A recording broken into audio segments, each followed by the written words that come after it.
اور جب تم نے ان مشرکوں سے اور جن کی یہ اللہ کے سوا عبادت کرتے ہیں ان سے کنارہ کر لیا ہے تو غار میں چل رہو، تمہارا پروردگار تمہارے لیے اپنی رحمت وسیع کر دے گا اور تمہارے کاموں میں آسانی کے سامان مہیا کرے گا۔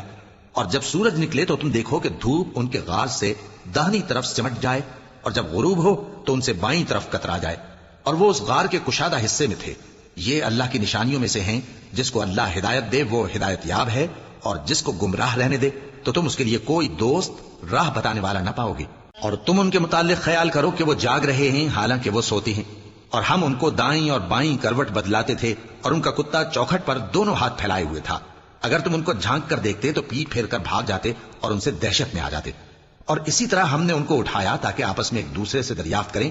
ایک کہنے والے نے کہا کہ تم یہاں کتنی مدت رہے؟ انہوں نے کہا کہ 1 دن یا اس سے بھی کم۔ انہوں نے کہا کہ جتنی مدت تم رہے ہو تمہارا پروردگار ہی اس کو خوب جانتا ہے، تو اپنے میں سے کسی کو یہ روپیہ دے کر شہر بھیجو، وہ دیکھے کہ نفیس کھانا کون سا ہے تو اس میں سے کھانا لے آئے، اور احتیاط سے آئے جائے اور تمہارا حال کسی کو نہ بتائے۔ اگر وہ تم پر دسترس پا لیں گے تو تمہیں سنسار کر دیں گے یا پھر اپنے مذہب میں داخل کر لیں گے، اور اس وقت تم کبھی فلاح نہیں پاؤ گے۔ اور اسی طرح ہم نے لوگوں کو ان کے حال سے خبردار کر دیا تاکہ وہ جانیں کہ اللہ کا وعدہ سچا ہے، اور یہ کہ قیامت جس کا وعدہ کیا جاتا ہے اس میں کچھ شک نہیں۔